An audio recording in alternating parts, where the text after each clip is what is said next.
Good morning, everybody.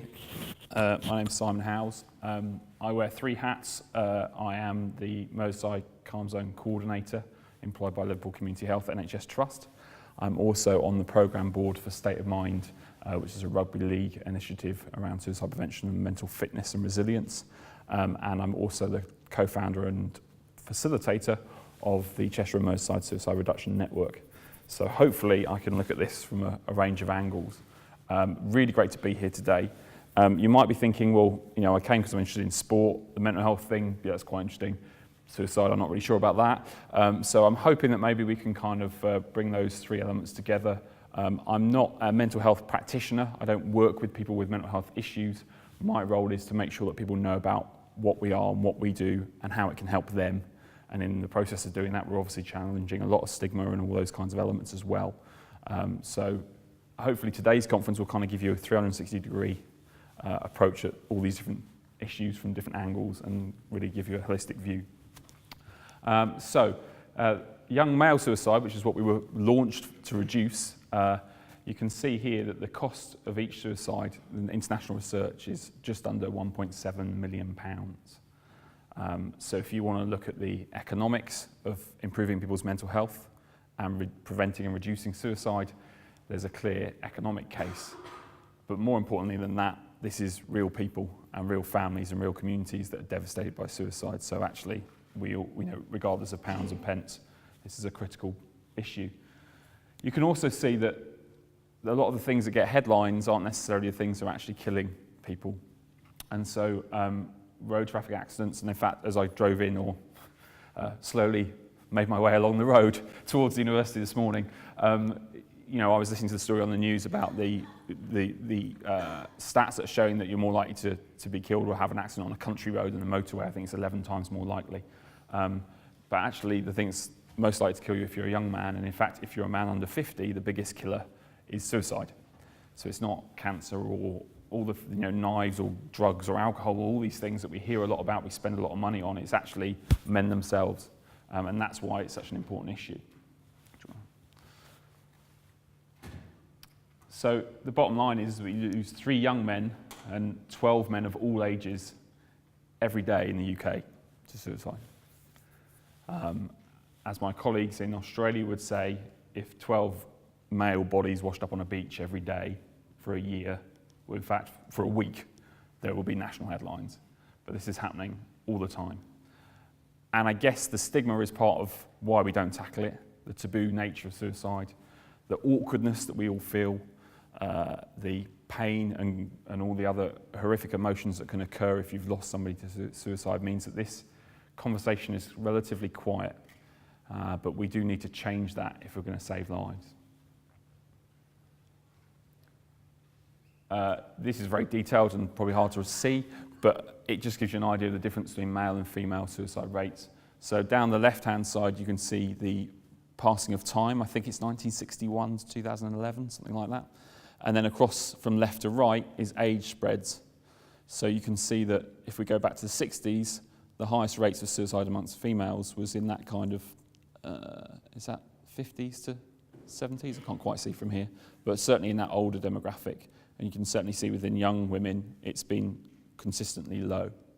If we then jump to the next slide where we look at male suicide rates, you can see the significant difference. And you can also see that as we go down the graph and time passes, that those rates shift. So in the 90s, we saw a great deal of young men. And we can see as we're getting closer to today that generation and that kind of cohort of young men as they grow older are taking that suicide risk with them. So what's actually happening there is that we have a lot of guys who were in their 20s who are now in their 30s and 40s and 50s who are actually taking their lives in this point in time. And that's why CALM has broadened its remit to reach men of all ages. And my work that's commissioned in Merseyside is particularly targeting 15 to 54, because the highest rates are actually in men in their 30s, 40s and 50s. Okay. Just to give you a global perspective, we're certainly by no means the worst country in the world, but it's quite interesting if you look at the female rates in red and the blue rates in men, how consistently it's a far bigger killer of men than women. And I think the only one that's near 50-50 on the left there, I think is that China or Korea? Sorry. Korea, and of course, if you're looking at suicide as a topic, you've got the cultural elements as well in terms of honour and all those kinds of things that can occur in different cultures. So that's part of the reason for that. So again, if we're looking at female suicide rates, and this is over time, so you can see from the left, I think that's in the, it's very difficult to do this when you haven't got a screen in front of you. Is it 70s? 80s, sorry, okay, in the 80s. And what's important to note is that first kind of quarter during the 80s towards 90s, there's quite a downward slope there. And then it kind of bottoms out. Now, this is the same range, but if we jump to the next one, look at male suicide, you can see how much higher it is. But you can also see that there isn't any major kind of downward point. It's got lower during the noughties, but it's going back up now. And so if we jump on to the next one, you'll see that there's a growing kind of body of people looking at this issue and debating this issue and talking about it. And one of the key points that they make with those two graphs is the fact that certainly during the 80s, there was a great deal of change in gender stereotypes for females. Feminism made a huge difference in terms of what was expected of women, the restrictions on women in terms of vocation, lifestyle, and their argument is that actually helped improve suicide. It reduced suicide amongst women. But we haven't really had that full debate about men and gender stereotypes and what's expected of men and sort of shame and all those other things that can go on and pressures. And the concept is that if we could have that conversation and have it thoroughly and properly, that we hopefully would see a similar reduction, a downward trend in male suicide. A bit more theory for you. Psychologist Martin Seeger talks about the male script and these kind of lessons that are passed on. I am the proud father of 3 boys, and I feel a great deal of responsibility. How can I raise these boys to be everything they can be and also know about emotions and be able to articulate emotion? Because I don't want them to be the stiff upper lip type that then when they hit a crisis actually thinks, well, I can't solve this one, so I'm considering taking my own life. I would never want that to happen, and I'm sure none of you would. So how do we do that? And so this whole thing about the kind of expectations and the ancient rights of masculinity and all those kinds of things that sound very kind of theoretical, but actually my day-to-day interactions with my sons are critical. So this whole idea of men being fighters and winners, protectors and providers, have a level of mastery and control over things. And you notice how men have amazing hobbies. They can be the absolute best at model railways or the absolute best at, I don't know, some sport or whatever it is, and it's something that they feel a level of control over. It's something, it's their thing, and that can kind of play into that third one. And if we start to look at what goes on here, a lot of this is about shame. So you lose your job. A lot of men feel really at a loss as to who they are anymore and what's going on in their life, and that feeling of that you don't want to mention it to them, you don't want to tell anyone. And shame is a massive, really powerful lever for men. And we really need to explore that more and understand that more in terms of how we treat men, how we show them in the media, the storylines that we produce, the advertising, the kind of coverage. There's so many elements where we, I had to take a lot of imagery out of this talk because it's too long. But I look at things like how the media portrays men. You look at Homer Simpson. You have so many sitcoms on our TVs across the world with dysfunctional, inept dads and then mothers holding it all together. And we start to paint a picture. There was a horrific advert by Oven Pride where you could put your oven stuff in a dish with a load of chemicals. And it had some sort of very painted as a complete fool of a man shaking it around in his pink marigold gloves. And the strapline was, so easy, even a man can do it. And there was complaints, but the Advertising Standards Board said, no, it's fine. And I think I would be amazed if there was a B&Q advert for a pink drill that said, so easy, even a woman can use it. I don't think they'd let that pass.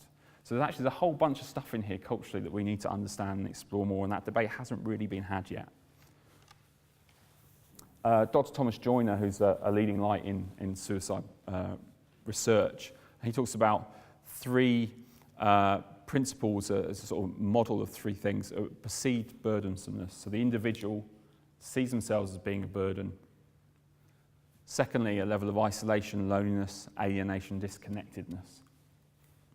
And then thirdly, a desensitization to violence or a decreased fear of pain, so a level of fearlessness.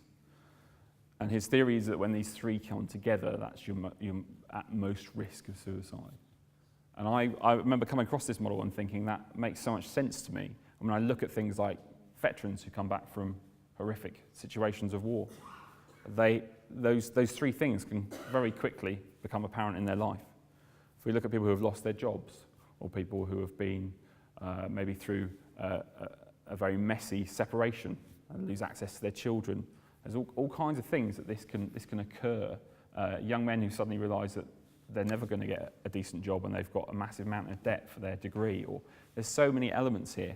And these three kind of make sense of that. And obviously noticing risk is really, really powerful, because then we can hopefully prevent something.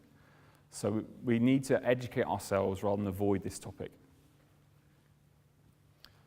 So men, we've got a whole bunch of stats here on men for you. Well, there you go, 5,981 suicides in the UK, 77% of them are male. And so that's why we concentrate on men, that's why I'm here talking about men, because this is a massive killer of men. They're less likely to seek help for medical problems, and Joe's presentation earlier talking about how few people that have a mental health problem actually go and see their doctor or get access to, seek out access to support. And you will often read that women are far more likely to get depression. That stat is based on the fact that women are more diagnosed with depression. And that is because more women will go and talk to a doctor about how they feel. So it's not actually a true statistic, because actually men and women both get depression. The bottom line is it's more reported in women, therefore we know about it more in women. But it doesn't mean they're more likely to get it. So actually men and women are, it occurs in both, but they're twice as likely to be diagnosed and treated. And men make up 94% of the prison population, and while crime is not to be justified, there's something about men struggling to cope with life that they get to the point where they're then put in jail, and what's going on there. What's that a symptom of? 1 in 9 adult men is dependent on alcohol. Men are 3 times more likely than women to be alcohol dependent. Men represent 85% of people who sleep rough. They represent 73% of the people who go missing each year. And suicide is the biggest killer of men 20 to 49 in the UK. So if I was an alien from outer space and I came to this planet and looked at men and women, I would kind of think men aren't very happy. There's kind of a lot of stuff going on here. And that means we need to ask the question of why is that? And how can we make the world a healthier and happier place where this happens less? But often we say, well, it's blokes for you, isn't it? And we kind of give these glib answers, oh, men, and all that kind of stuff. And that's actually really unhelpful. You know, just as unhelpful as saying women, eh? It's not acceptable. It shouldn't happen. So we have to look at what's going on. And for me, what's perceived as acceptable manly behaviour, and that kind of narrow straitjacket of proper blokes do this, real men do this, man up, and all that rubbish is what prevents a lot of men actually saying, I'm not very happy at the moment, or I'm struggling. It's like they can't go there because they're not allowed to. And if we're going to change that, then we've got to change culture. We're all part of that, whether we're a man ourselves or someone who can influence the men around us. We all have a part to play in that. And secondly, the current shape of services that could help men. And you know, I've heard so many men say, I actually went to the GP, and he said, oh, you'll be all right, I'll pull yourself together. You know, it beggars belief. The opening times of things. You know, you're in work, you can't go because it's closed, and your boss, you know, if you go and say to your boss, I need to go to the doctor, you get grief. You know, there's so many barriers and things in the way often, and so we have to change what we do and how we do it. I don't think I'll say any more of that. Because one of the things when you talk about this is people think, well, you're asking me to be a bit more feminine, aren't you? And I'm not saying that at all. What I'm saying is that we need to have a healthier definition of male and female, and we need to have a lot more space for people to be who they are. Surely no one's going to argue against that. But there is a fear, oh, the world will fall apart if, we need proper men. We need to go back in time when men were real men and all this kind of stuff. It's junk. It doesn't help any of us. And so I'm aware that I haven't spoken about sport yet, but I'll get to that in a minute. Because really the biggest killer and the biggest enemy in this battle is silence. It's this idea that you have to bottle it up, you have to take it on the chin. And that's just not helping any of us. And so we've got to talk and we've got to make a noise about this, and we've got to say, actually, I'm not happy about the provision, or I'm not happy about the response I got, or I'm not happy about the fact that I feel that I can't say anything. That needs to change, and we can all be part of that. So just to give you an idea of my day job, this is the area I cover, 6 local authorities across Merseyside, and CALM is a national charity that does lots of work all over the place, but this is the area I'm responsible for. So yeah, 6 local authorities, joint funding, big thinking national campaign, but then my work is the local knowledge and connections, grassroots stuff. There's over 300,000 men to be reached in this region, and there's me. It's quite a big job. So obviously coming to things like this and letting you know about CALM is really helpful. We do lots of promotions and activities, which I'll cover in a minute, but it is a very big job, and it's not one that we have loads and loads of resources to throw at. Just to give you a bit of context, mental health services, if we look at nationally, around 25% of the people who take their own lives were in touch with a secondary care service like Mersey Care in their region. On Mersey Care's footprint, it's only 11%. So you can argue that Mersey Care must do a very good job at reducing suicide risk amongst their patients, which is great. And I know that they are working on a scheme to transform all their services to get to a 0. They want no suicides amongst any of their patients ever, and fair play to them, they are going for that, and that is brilliant. But it begs the question, what if 89% of suicides are occurring amongst the general population that are not in touch with mental health services? And actually, this isn't an issue for just those people who have serious mental health issues, and we need the experts to sort it out. Actually, this is an issue that's happening in your university campus, in your street, in your community, in your family maybe. It is happening across the board. And that's why, again, we have to have this conversation, because it's not just about those people over there with those issues. It's actually about all of us. And suicide prevention needs to be a part of the public mental health, well-being. How do we change this amongst ourselves? How can we all play our part? If we look at men, depression, crisis, there's a whole bunch of stuff in there. And actually, a lot of these classical indicators for when you may be having anxiety, panic attacks, that kind of thing. Often we kind of look at things like crying, tearfulness, withdrawn. But often in men, actually, they can get quite angry because they're cross that life isn't working. So they get very cross, they do something, then we put them in a prison cell or a police cell. But we don't actually necessarily deal with what's going on inside for that person, why they've got to that point. And so actually, often we're not reacting to the kind of symptoms in the right way because we don't realise what they are. And again, a lot of people don't necessarily understand that their behaviour. They wouldn't necessarily say, oh, I think I'm depressed. They'd just be like, I'm really cross about life, or things aren't working, or I don't feel like getting up anymore. There's a whole bunch of stuff in there, but we don't necessarily articulate it in such a way so actually the kind of medical model prevents them from realising that they're actually part of that. What do we know about engaging men? Well, music and sport. Hooray, you've got sport in there. Sport are massive parts of men's lives. So is music, sense of humour. Most men's adverts on TV will generally be funny because that appeals. It makes sense. You kind of can open the way into a man's brain. Some say through the stomach, but also through humour. There's lots of different groups. So we do stuff in St Helens. We do stuff in St Helens Rugby League Club. When we do stuff in Wirral, we might do something with Tranmere. We might do something with Liverpool, but then you've got to do something with Everton. And so there's a whole bunch of different tribes and stuff in there, and you've got to recognise that. Men don't want to be patronised too. They're disengaged with many health services, and they pretty much just vote with their feet. If they don't like something, they just won't use it.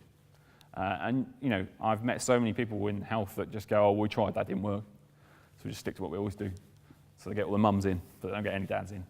I think that's not really acceptable, is it? It's not about equality, that is it. How do we change this? And how do we, if you've done that and it didn't work, why didn't it work? How can we make it better? How can we try it again? How can we tweak it? Because there's loads of good models of practice out there. There's loads of good examples. But often people don't necessarily, it's an effort. And they say, oh, they're hard to reach. Well, I would suggest, actually, your service is maybe hard for them to engage with. So how about we look at it from the other perspective? So there's lots of things in there. This is our website. And we also have a helpline, which is free, confidential, and anonymous. And we have a web chat service now as well. So every evening from 5 till midnight, you can have a web conversation, a chat with one of our advisors, or you can phone them up. And we get thousands of calls every month. And this is about people having an option that works for them, that fits around their lifestyle, and they can actually make sense of what's going on in their world. And obviously we want to send them to maybe go and see their GP or a support group or all kinds of things that might be available to them. But often we're the kind of first sort of front door to making sense of what's going on in their life and then what they can access to get help and support. And we cover all kinds of issues. Lots of social marketing stuff, so Facebook and Twitter and all that kind of thing, but also linking in. And really what Calm is about building a credible brand with men. You know, a lot of people have heard of various mental health organisations, but for most men, they wouldn't touch them with a barge pole as their natural response. So when we started in 98, and when we launched in Merseyside in 2000, we launched in Cream nightclub. We work with lots of sports teams. We do lots of stuff with skate parks and DJs and bands and radio stations and all kinds of stuff because more than anything, you want people to go, oh, I've heard of them. Yeah, they're sound. Even if they don't know what we do, the fact that they understand that we're kind of cool and that there's a level of recommendation and popularity, that's really, really important. I'll come back to that in a minute. Lots of materials, and we have some stuff on the stand outside when you go for a break. Press and PR work, social media, lots of partnership developments. And over the years, we've worked with all kinds of different people within the Merseyside music scene and also within the the sports scene. And that's one of the things I guess I need to get across today is that the benefits of sport aren't just about partaking in the sport. They're also about the platform of sport. My work with A State of Mind has really been around, they want to prevent suicides amongst elite sportsmen and women. Great, let's do that. Let's look at welfare, let's look at the systems within sports clubs. Great. What about the non-elite guys? What about the grassroots players and those guys? What about when people think they're going to become a rugby player and then their career doesn't take off? What do they do then? What happens when people retire? But then if we've got thousands and thousands of people in St Helens, in Wigan, in Hull, that go to rugby league every week and they love rugby league, what about the opportunity to promote mental fitness and resilience and suicide prevention messages to those thousands and thousands of people? That's a massive opportunity. If we only keep it to elite sportsmen and women, we're missing a trick. And so that's what we've done with State of Mind, create a campaign that actually Joe Bloggs that supports his local team loves wearing the t-shirt, talks about it. Brilliant. And that's where we can start to box clever. So sport is such a powerful platform. We have things like our Calm Chill Out tent that we take to festivals and events around Merseyside and get it out to the people. There's too much going on where we sit in our little office space or whatever it is and say, right, if you've got a problem, come and see us. Well, actually, no, we need to get out. We need to utilise platforms like sport to promote through.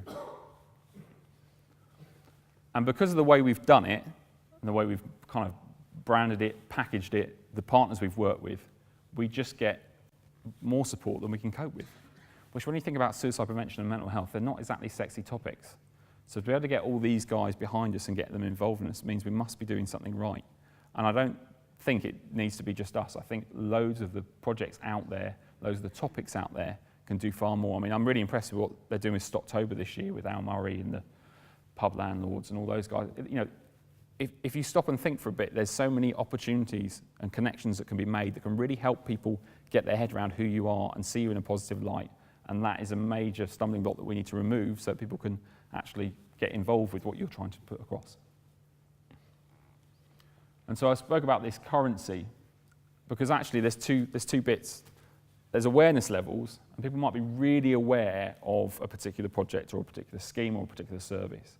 But if they hold it in low regard, then while they know about it, they're not going to use it. And if they're going to talk to someone else about it, or if they're going to tweet about it, or whatever, it's going to be negative. Whereas what we try and do is, yes, we want high awareness, but more important than anything, we want high credibility. Because if we don't get high credibility, then we're actually just making loads of noise but not having any impact. And so my recommendation to you when I talk about lessons learned is that you go for credibility. Because actually that's where you get traction. That's where you get impact with people. You want peer-to-peer recommendations. You want to build a reputation. And that's really important. And when we look at projects that are maybe short-term funded and they disappear, and they have to start again, create something new and it disappears, that's not helpful in building a reputation. We need to think long-term, and we need to invest in things that work or have the potential to work if we get behind it. So there you go, there's a big question. Does it work? Well, this is up to 2009. If we go back to the beginning of when we launched Calm in Merseyside, that's the red line. And you can see that the overall young male suicides went down, which is great news. We can't claim full ownership of that because there's all kinds of other factors, but I'd like to think that we played our part. Unfortunately, that number's now going back up. If we look at the rates, we can see Merseyside on the left, North West, and then England and Wales, and you can see that around the 2000 mark we were much higher. And then if we jump to 2007 to 2009, you can see that we came down significantly. And the North West has generally the highest rates of suicide in the country. And Merseyside was very much part of that, but I'm pleased to say that in recent years we're very much at the low end of that, which is good news. But with the economic recession and a whole bunch of other factors, we're now seeing an increase in suicides. And so that's why we can't take our foot off the gas, we have to keep working hard. Just a little plug before I finish. This is the Man Down campaign that we launched on Merseyside on World Suicide Prevention Day, 10th of September. And this is all about men redefining masculinity and saying, I'm a man, whether I'm a bin man or a biker or you name it. I love, did anyone watch Great British Bake Off last night? Put your hand up. Like 3 people? Come on. GBBO? Okay, 5 people. Great, thank you. I love the fact that programme is pretty much 50-50 male and female. No one's ridiculing Richard for being a good baker. The guy's a builder and he bakes. No big deal. Isn't that brilliant? If you go back like 30 years, it would probably be all females or male professional chefs. You know, things have shifted, which is brilliant. But we need to see more of that. So this idea of being able to say, I'm a man, regardless of what whether I have ticked the boxes, actually I am a man, thanks very much. And secondly, I'm not happy about this situation that suicide is the biggest killer of men under 50. It needs to change, and I'm not going to allow myself to get to the point where I think that's a viable option. So actually, I'm going to make sure I speak to people. I'm going to make sure I know what my options are. And it's about empowering. And then if you want to move on, we did a massive social media push. We had a massive press launch. And we've had a whole bunch of people get behind the campaign. And we've actually got the boards out in the resource area. If you want to grab yourself a selfie with it, by all means, please do. And keep pushing that hashtag Man Down message. That would be great. Some examples. We've had quite a lot of sports guys get behind it. And individuals get behind it as well. And there's Luciana Berger from Labour as well. So lots of different people involved, and that's what we're trying to do. It's something that we can all play our part in. So I hope that's been helpful to you. Just before I finish, has anyone heard of this volcano in Japan? The usual answer is no, so don't feel bad. Okay. This volcano is on an island in Japan. And what happens is people go over to this island and then they walk up to the top of this volcano, which is extinct and has a very large crater, and they jump in. And so there was a number of suicides that occurred on this island. And then what happens is it becomes what's known as a hotspot, so more people know about it, there might be some media coverage, so then it kind of gets a reputation as being the place you go to take your own life. And so the government in Japan were not happy about this. This is not good news. And there's lots of research and stuff to show that if you highlight areas to go or particular methods to use, it can increase the amount of suicide. So that's why the way that the media coverage covers a suicide is very, very important. And they looked and they couldn't put a fence all the way around the top of the volcano crater because it was too big. If it was a bridge, you might put a fence or you might raise things or whatever, but they couldn't do that.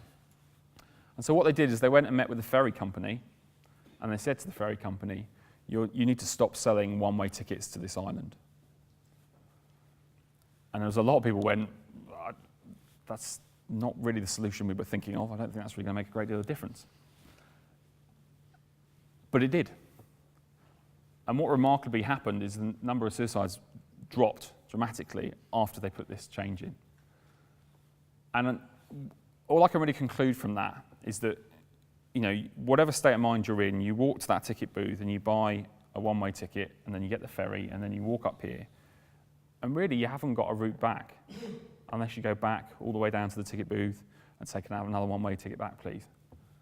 And you probably feel a bit of an idiot for doing that.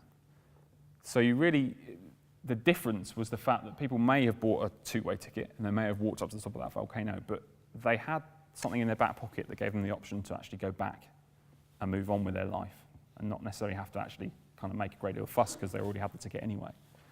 And so what the challenge for me, and I think for all of us, is what can we do that creates that ticket back? What is that thing that we can enable and equip people with to say, I know I've got an option, there's something else I could do in this situation.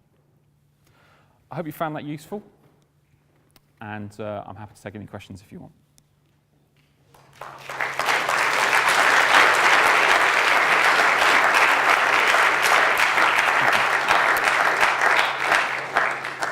Are there any questions for Simon?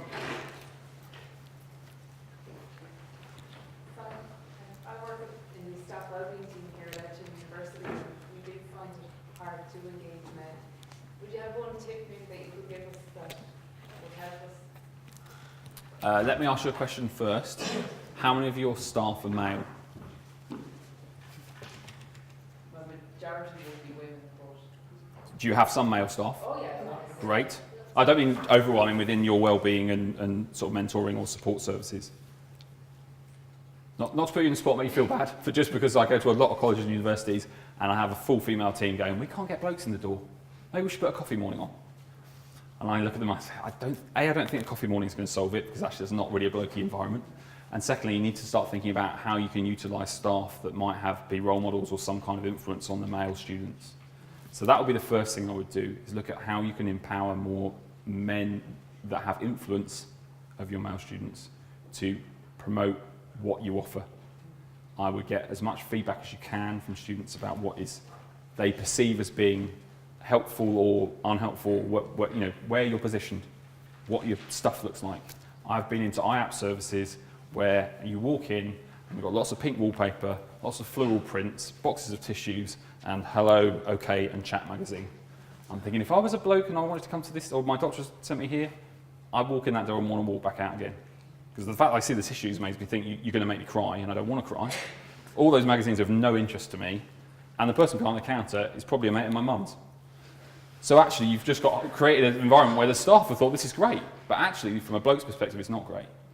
So there's a lot to kind of rethink there, and it's not easy, especially in the pressures and the cuts and everything else that might be going on within the university. So I appreciate how difficult it is.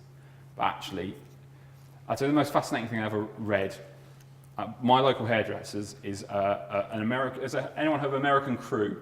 They make hair gel and stuff. And if you're a barbers or whatever, you kind of have to sort of align yourself up with a particular supplier. And he had a booklet, it's about that thick, and it had all the things you could do to increase your business as an American Crew partner. And obviously there's a lot of female hairdressers that are trying to get men and women through the door. And there all kinds of stuff in that magazine that I just went, if you just applied this to health, it'd be the same difference. You do manscaping, not waxing more, you do manscaping. So we change the terminology, same difference, same bit of equipment, same things, but different terminology. Get some shelves that are rough wood and have a bare brick wall instead of everything being nice and neat and kind of frilly. Change the perception of what it looks like. Have some open lights, have the football on. All kinds of stuff and for them it's just more business. So they'll do it because they get a greater return on investment.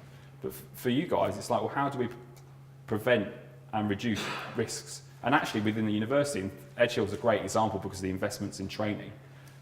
The bottom line is you don't want to lose students. It's going to cost the university money.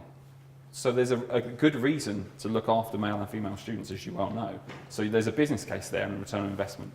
So I would look at how you look at it from a male perspective and how you can reduce the barriers and increase the awareness and the credibility of it. Okay.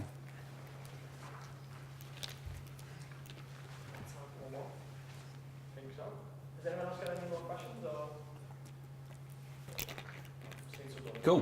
Thanks very much, guys. Much appreciated.